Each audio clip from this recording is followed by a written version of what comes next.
I wanted to help other people understand that the importance of continuously learning is everything, because your company is never going to outgrow you as a person. You have to work more on you than you even do on the business.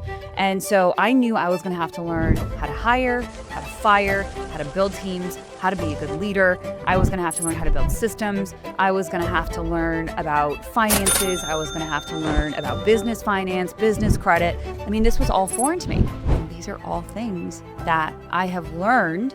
I wouldn't consider I've mastered any of them because I'm still growing, but as an organization, we are pretty dang powerful.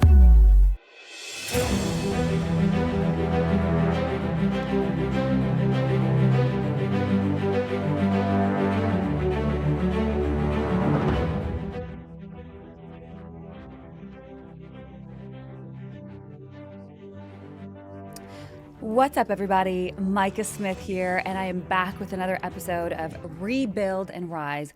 And today I am going deeply personal because I want to help you understand what it took for me to be the person that you see before you today. People see the Fox business presence, they see me on the social media as having it all together and having a somewhat successful life, and I would say I would have a successful life for sure. But what people didn't see is what it took for me to get here, from the basement to where I am now in a gorgeous space in Fishkill, New York, in Dutchess County. And so a lot of people don't grow because they're hiding the part of their story that they're ashamed of. And for me, I am very loud about everything that I've lived through because I'm human, and listen, I'm relatable, and I don't live so far in the clouds that people can't relate to me. And so I wanted to talk about the real beginning and where I was emotionally, why I started, and what pushed me to take the first step. And before this business started, and I've alluded to this before, and I'm sure a lot of you can relate to this, but during COVID, I was working for a company, and we had experienced record-breaking numbers within the organization. And we had bigger numbers than we had ever seen before. People made more commissions than they ever had before. The company grew like it never had. And I still remember at the end of the year when everything was being talked about, just how successful we had been as an organization. I remember being pulled aside. So I worked remotely. I worked in New York. The company was based out of another state. And I was pulled aside. And the president of the company, he was like, yeah, so we've decided we're going to cut your pay by 30%. And I still remember the exact conversation and how it went. So I will tell you some profound principles that I've learned along the way in business. Half of the money that you will win or lose in life will be done at the negotiation table. And if you don't believe in your worth and you don't fight for your worth, nobody's going to do it for you.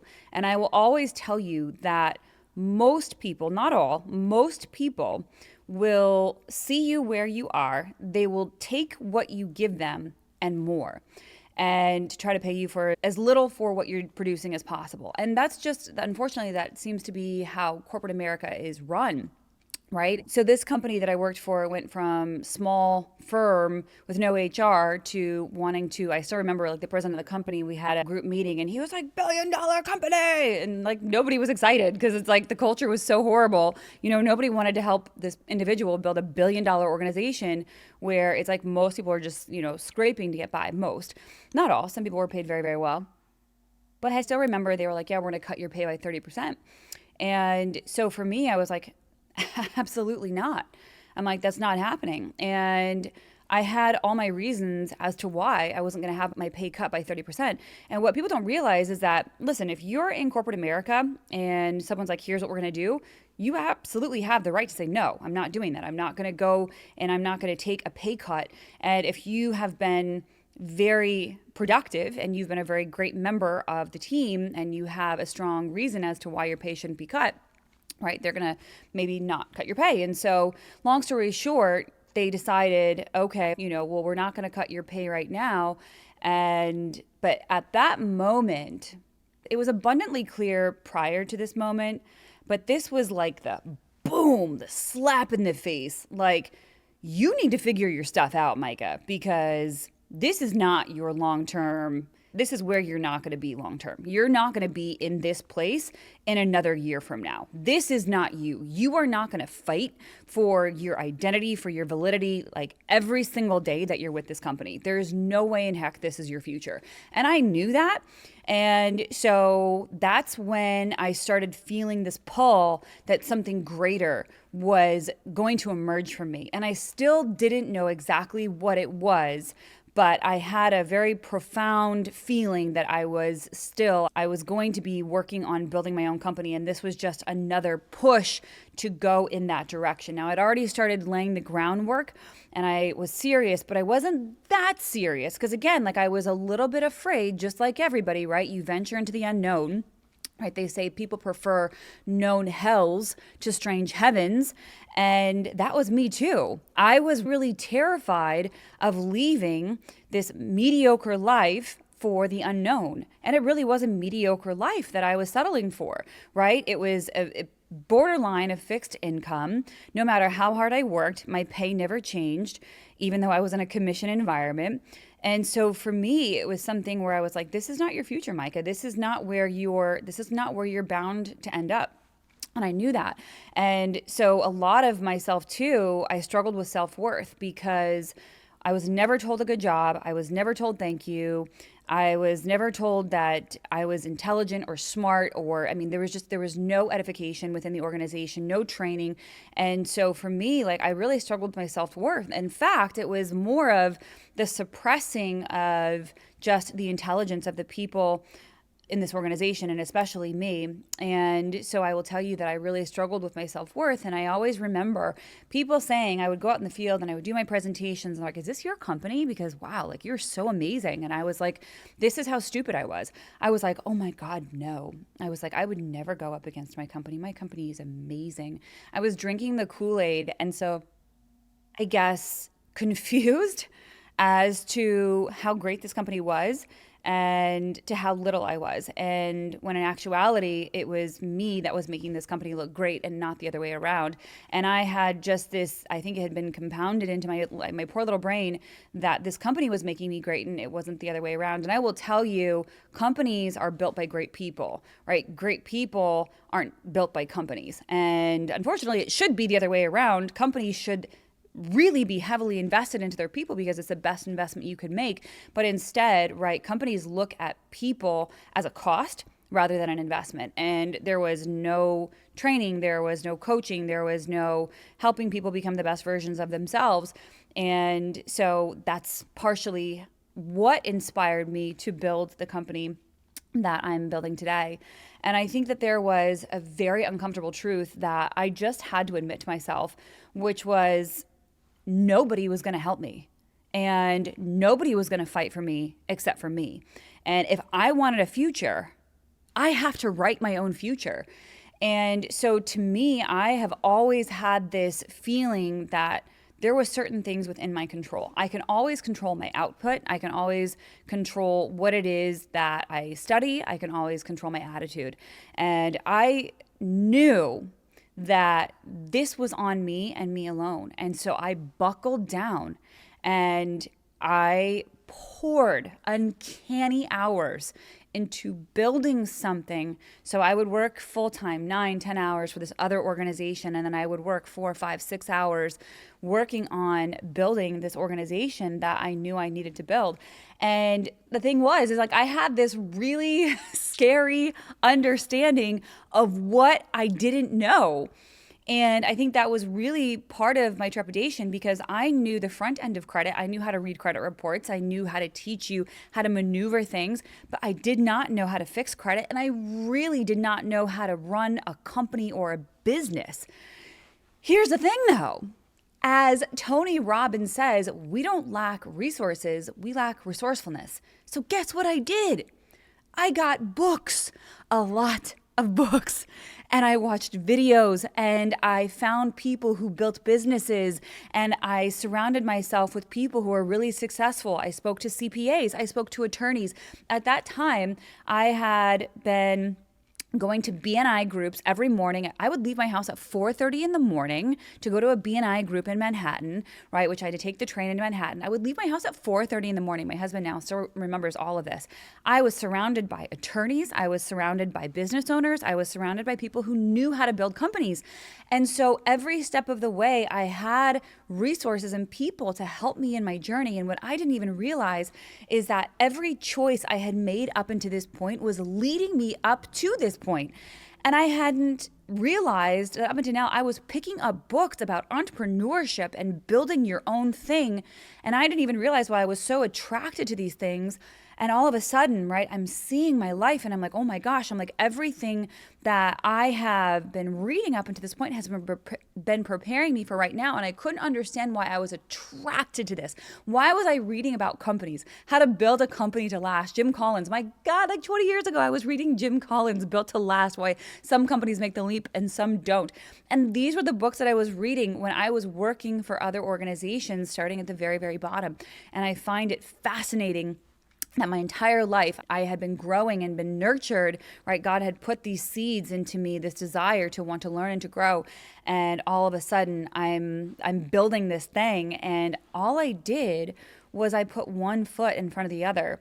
And listen, I have a very, very colorful and checkered past, and I don't live there. I live for the future, what comes tomorrow. And John Maxwell says very plainly, and he just, oh my gosh, John Maxwell's amazing. If you don't know who John Maxwell is, you need to pick up books, you need to listen to his podcast, anything John Maxwell is incredible. But he talks about, you can very plainly see and rewrite your future. And it's pretty easy to write your future if you just understand it starts with the actions that you take today and every single day thereafter. And he makes the funny comment often, which is, so he writes many, many books. He's in the 3 figures now of writing books, and he's wonderful. He's a wonderful author, wonderful speaker. He's incredible. And the thing with John Maxwell that he says is, people will say, how did you start writing? And he's like, I started writing. He's like, I wish I had something more profound for you. I just started. And for me, my business, it was like, how did you start your business? I just started. And I will tell you, the first year, the way I chose to operate, the first year of business, I chose to work pro bono. And I still worked full time for another company while working for myself, but not getting paid. And because I knew that would be a conflict of interest, I would never do that. There's one thing I have, which is a very strong moral compass. And so I refused to take an income from my company, competing with the company that was paying me at the moment, and I would not steal from them while building this thing. And so I always have had that very strong moral compass, right? Do to others as you would want done to you. And so I made sure, though, that I just started. And that's the thing, is they say that you will make more mistakes not taking any action or moving too slowly than taking the wrong action. Because if you take the wrong action, you can at least course correct, because at least you're on, hopefully, the course, right? But if you're on no course at all and you don't start, you're going to get run over while you're just sitting there. And so I knew that I was going to have to learn how to build a business. So building a business, not only in New York, right? I needed to learn just the basics of how to just do credit repair. And I was like, I didn't know. So I mastered it. I actually mastered it. It took me a little over 1.5 years, but I mastered it.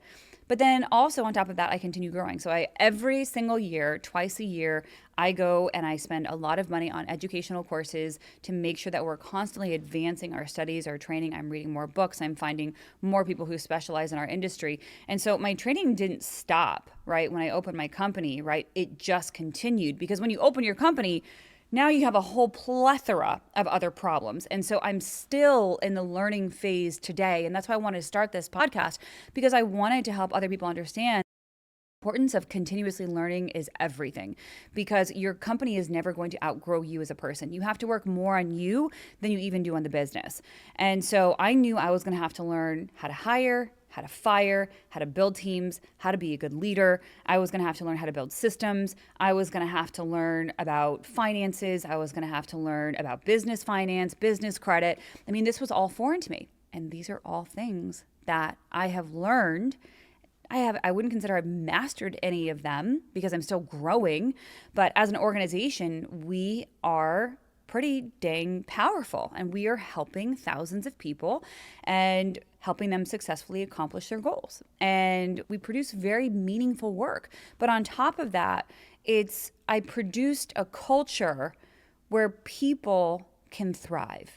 And I think that was something that was more meaningful to me than anything, is I wanted to make sure that the people in my organization knew, right, very clearly what their goals were, and also how valued and valuable they were.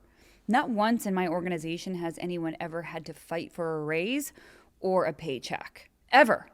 And in fact, I actually remember in the beginning of my career, it was very much so the opposite. I still remember I had one girl who worked for me, and she's like, "You can stop giving me raises." And I was like, what? I was dumbfounded. She's like, "Yeah, you can stop giving me raises." And I was like, "You're paying me enough." And I just thought to myself, like, what an interesting thought process for an employee to have, is you can stop giving me raises. And to me, it was very, very sad, because that to me meant people in her life had made her believe she was only worth a certain amount, or maybe, something in her believed she was only worth a certain amount. And this young lady was smart, and she was talented, and she was very helpful. And, she was a very dynamic part of building my organization in the very, very beginning.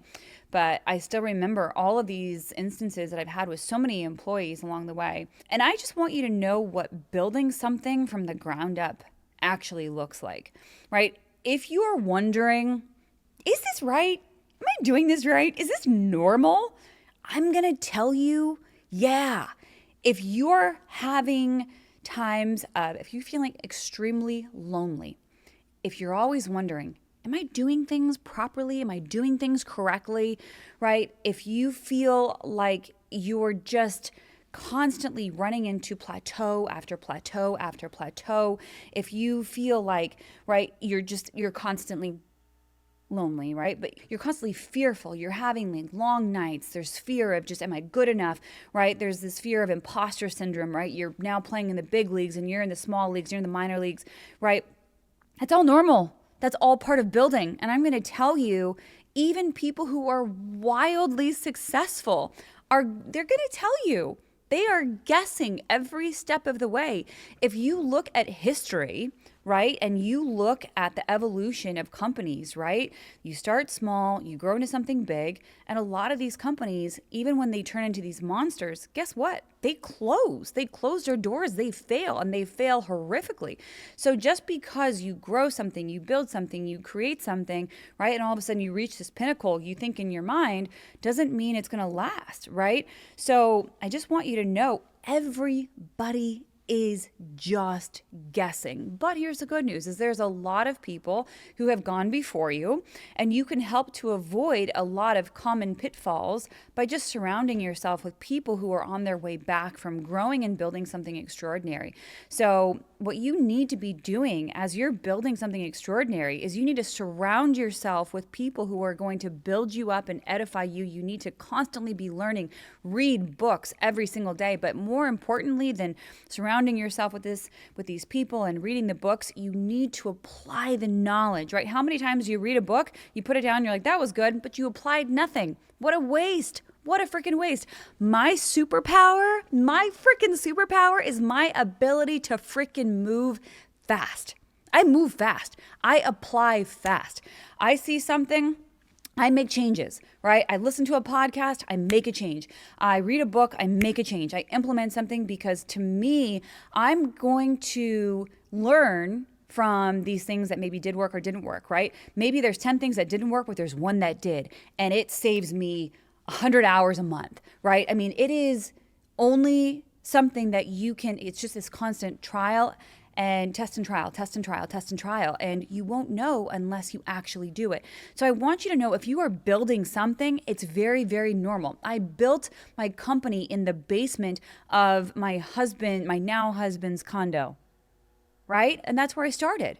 And I'm going to tell you something. If you're building something, you need to not resent small beginnings. You need to be okay with starting small. And you need to appreciate the small wins, because it's small wins day in and day out that get you to something extraordinary. And here's the biggest thing I think I have as far as a pet peeve is so many people give up too early. Right? Now, here's the thing. You need to know the difference between giving up too early and just knowing when something isn't right for you. There is a difference between the two, right? So, and you need to evaluate this, and you need to be very, very honest with yourself. Is this right for me? Is this something that I can truly be great at? Is this something that I can make money at, right? And before you jump into something wholeheartedly, like, right, becoming an entrepreneur, make sure you don't quit your 9 to 5. Make sure that business can sustain and actually carry you through, because I'm going to tell you, the one thing you don't want to do is be desperate for sales when you're trying to build a company. There is no worse thing than being desperate for the wrong customer. Not every dollar is a good dollar. You need to know that. There are customers that you need to just stay away from. Align yourself with people who have values just like you. It will make your life 1,000 times easier.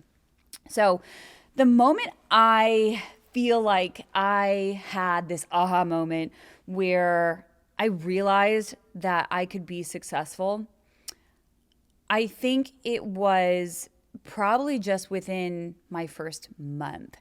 And my first month, I was taking clients on, and I was doing all the marketing, and I was doing the back end. Guys, I will tell you, like, I couldn't even afford to buy a real computer. I had this dinky little laptop. I didn't even own a mouse, right? And this laptop was crap. And I was doing everything, and I was in the basement. It was freezing. I was always in a jacket and my space heater. In fact, my space heater burned my legs. Oh my gosh, it's so funny. I had my tiny little printer. I was doing all the investigations myself. I was going to the post office every single day at the end of the day. It was so funny. I got to know the post office workers so well.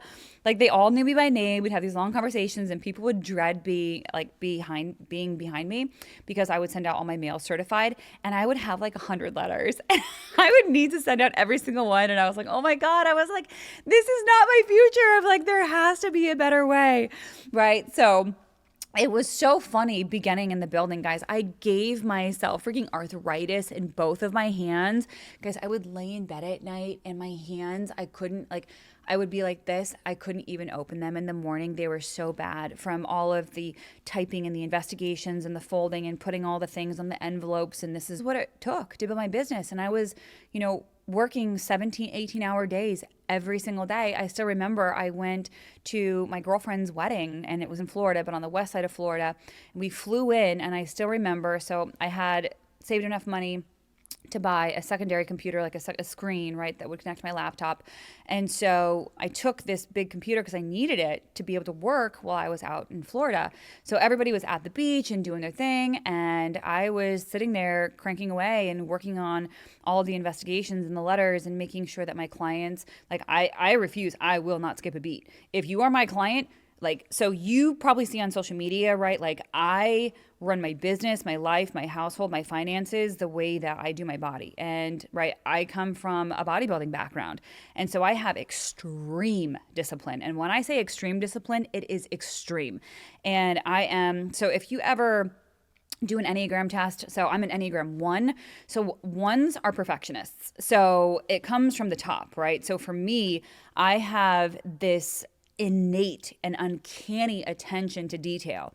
And so for me, I am a big rule follower, but I am also a perfectionist, making sure that everything is just so, and taking care of every single one of my clients to the absolute umpteenth degree was all I cared about. And so I was just pouring my heart, my soul, blood, sweat, tears, time, everything I had into this business. And it wasn't because I wanted to be rich or wealthy, because I already felt wealthy. I already felt like that. The big trick and the big secret to feeling rich and wealthy, guys, is just being really grateful for where you're at and what you have. I was super grateful for the knowledge I was ingesting. I was super grateful for my husband. I was super grateful for a roof over my head.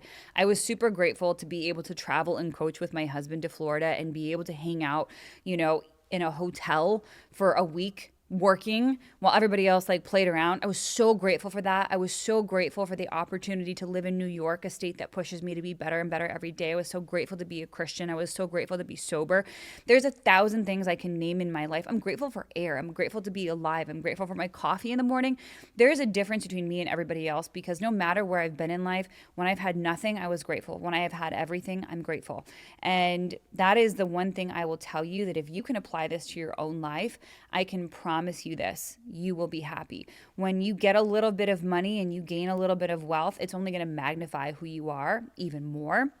And so as I've become more successful and as I've been able to build wealth, that has magnified who I am even more. And I give freely, and I love people, and I give time, I give energy, I give money, I give coaching, and it means the world to me. And we'll talk a little bit more in another podcast what it really means to be wealthy and how to spend your money.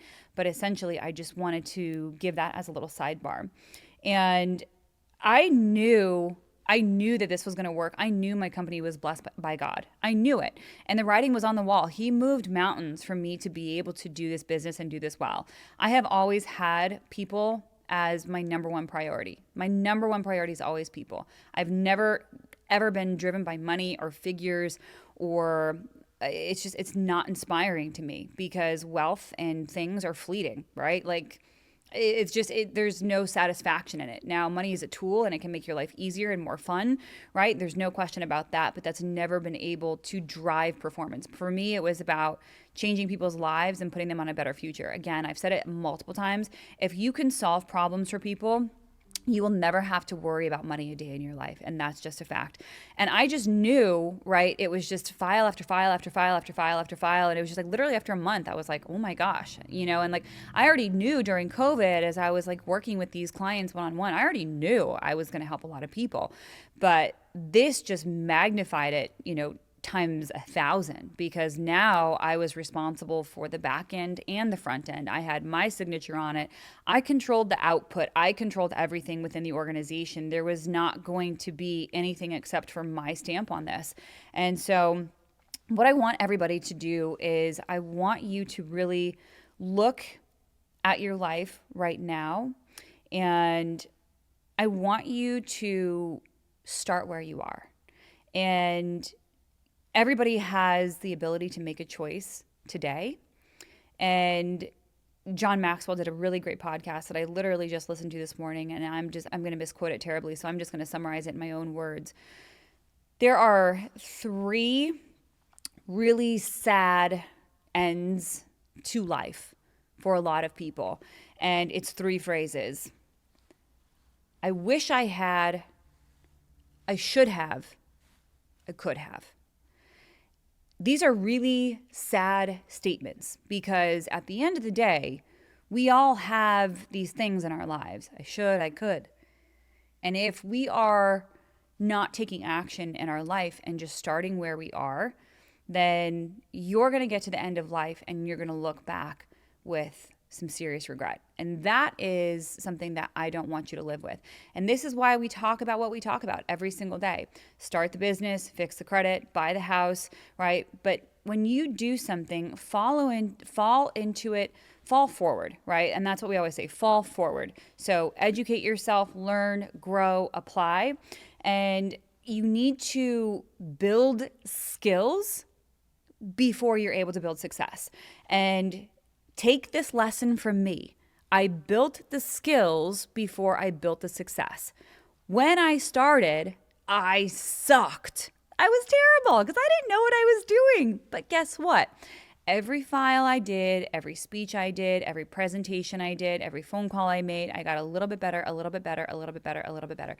Guys, I'm in my 6 figures of reps right now. 6 figures, right? So if you want to be successful, if you're growing a thing, if you want to grow a thing, you got to start, and you got to be okay being a little bit messy. One of my really good friends, whom I love very much, she said to me, and this was profound, when you're starting your business, you need to be okay being a little bit messy. You're never going to have it figured out. And they always say if you're not a little bit of embarrassed of the first product that you presented it too late. And that's just it. Like, I look back and I look at the first product that I presented and I was like, eh. And I'm like, eh. Like, it can always get better, right? But at the end of the day, you just have to start. And before you know it, you'll be like me. I'm 5 years in. First year pro bono, 4 years we've been open to the public, which is surreal for me to say. It has been a whirlwind. And guys, there's so much that I could talk about as far as like what I've been through, what I've seen, but I want you to know it's normal. And you have to stay steadfast. You have to stay on the path if you want to be successful. There is no such thing as an overnight success, right? John Maxwell, he talks about a really funny thing. He did it in a live presentation that I saw him at. And he's like, nobody gets to the top of the mountain and says, oh, would you look at that? Huh. I don't know how I got here, but I'm glad I'm here. Nobody does that. Like, nobody, right? It's like, it's freaking hard. And at the end of this year, I will tell you, so, right, we're coming up to the end of the year and reflecting back, I was doing some quarterly reports that I have to fill out as a business owner. And I was just reflecting on all of the struggles that I had this year.